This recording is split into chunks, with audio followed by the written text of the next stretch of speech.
This news is funded by viewers like you. Please support our work at democracynow.org/give. Welcome to Democracy Now!, democracynow.org, the War and Peace Report. I'm Amy Goodman. Al Jazeera is reporting Israel's killed more than 100 people in Lebanon so far today in a wave of extensive airstrikes, hitting more than 300 targets.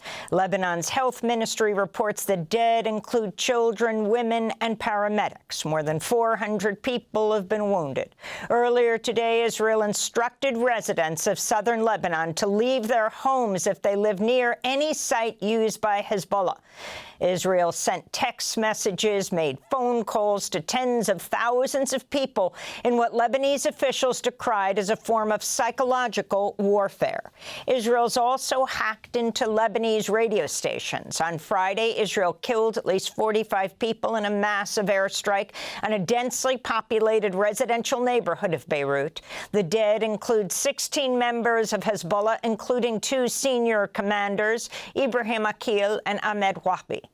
Lebanon's transportation minister, Ali Hamia, condemned the Israeli attacks. The Israeli enemy, with all its continued crimes, with the excuse of pursuing Hezbollah, has targeted a residential compound. It has committed a massacre to a residential building against unarmed children, women at their homes. The Israeli enemy is taking the region to war. Hezbollah responded to Friday's attack by firing a barrage of rockets into Israel, targeting an airbase and weapons factories. Meanwhile, former CIA Director and Defense Secretary Leon Panetta has accused Israel of committing an act of terrorism by rigging thousands of walkie-talkies and pagers that exploded in a coordinated attack last week that killed at least 37 people, injuring thousands in Lebanon. Panetta spoke to CBS News. I don't think there's any question that it's a form of terrorism. This has gone right into the supply chain, right into the supply chain. And when you have terror going into the supply chain, it makes people ask the question, what the hell is next?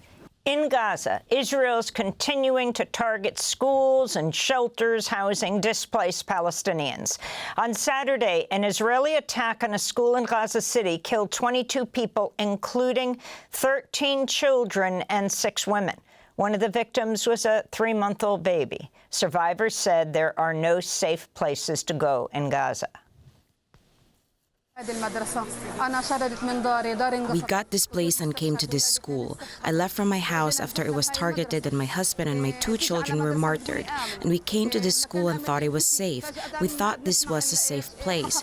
Then they target us. Where are we supposed to go if at a school we're not safe? We got displaced 7 or 8 times, and I'm all alone with my 2 remaining children. An Israeli airstrike earlier today in Deir al-Balah killed a mother and 4 of her children. Meanwhile, heavy rain has flooded makeshift camps in al-Mawasi and other areas of Gaza. Press freedom groups have condemned the Israeli military for raiding and shutting down Al Jazeera's Ramallah office in the occupied West Bank. Heavily armed Israeli troops were seen on live TV entering the office, confiscating equipment while ordering the office closed for 45 days. Israeli troops also tore down a poster of Shireen Abu Akleh, the Al Jazeera journalist, Palestinian-American, who was fatally shot by Israeli forces while covering a raid on Jenin 2 years ago. This is Al Jazeera's West Bank bureau chief, Walid Al-Omari. This is a blatant attack on the Al Jazeera channel and Al Jazeera network and those who are working with them, as well as on the freedom of speech and the task of delivering the truth. This is an attack that aims to obscure the truth. The raid and closure comes months after Israel banned Al Jazeera from broadcasting inside Israel. In Sri Lanka, Anura Kumara Dissanayake was sworn in as president today, becoming the country's first leftist leader. He won Saturday's election after campaigning to renegotiate a deeply unpopular IMF bailout signed during Sri Lanka's worst economic crisis. He's a Marxist and former student leader who's vowed to fight corruption and anti-austerity measures. We have a deep understanding that we have got a challenging country. Our politics must be cleaner than this. There is a need for a political culture that people expect. We will commit ourselves to that. The public have a very negative view of politicians and politics.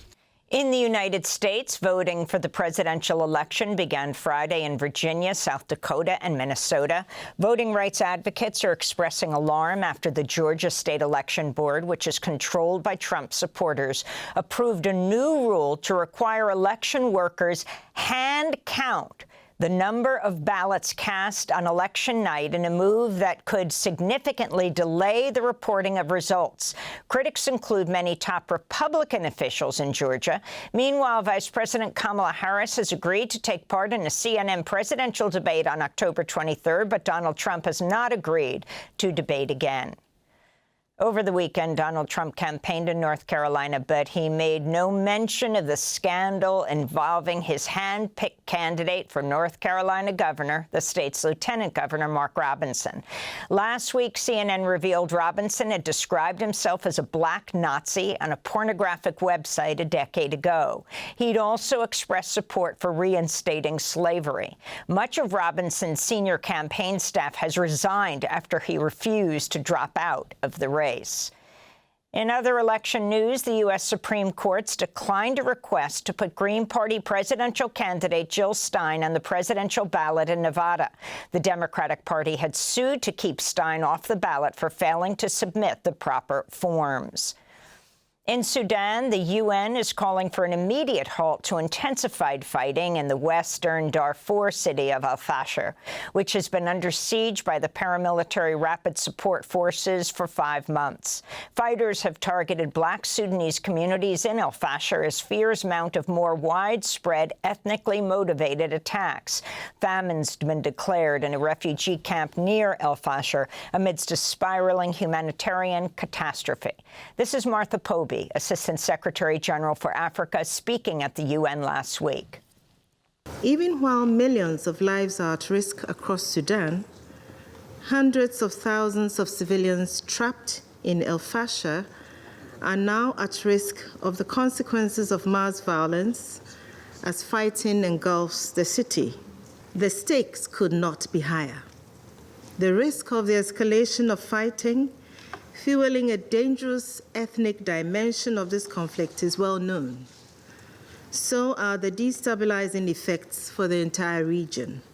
On Friday, a group of Democratic lawmakers sent President Biden a letter voicing concerns over the UAE's support of the RSF ahead of Biden's meeting today with the Emirati President Sheikh Mohammed bin Zayed at the White House. World leaders are gathering in New York for the United Nations General Assembly and the UN Summit of the Future. UN Secretary General Antonio Guterres spoke on Sunday. Conflicts are raging and multiplying, from the Middle East to Ukraine and Sudan, with no end in sight.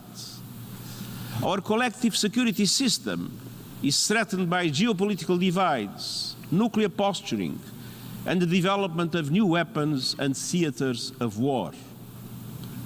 Resources that could bring opportunities and hope are invested in death and destruction.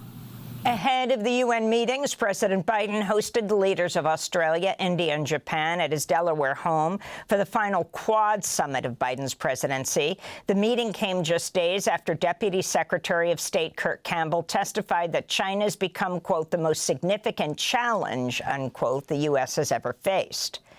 Climate Weeks kicked off here in New York, coinciding with the start of the UN General Assembly. On Friday, protesters took to the streets around the world to launch the global climate strike ahead of the UN meetings.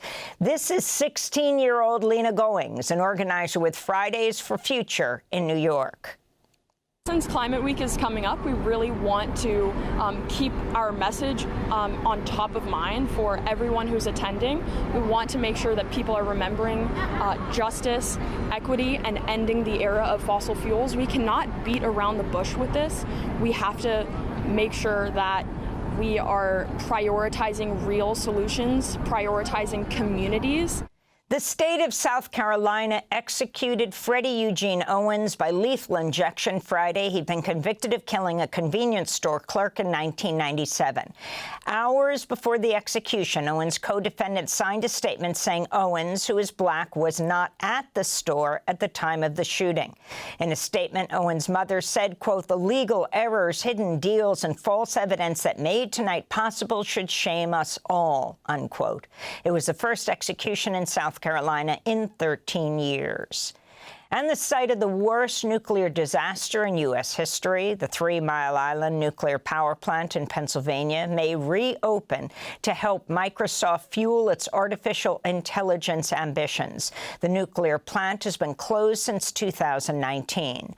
The plant's owner, Constellation Energy, is seeking to reopen it by 2028 after Microsoft agreed to buy energy needed for its growing fleet of data centers powering its artificial intelligence operations.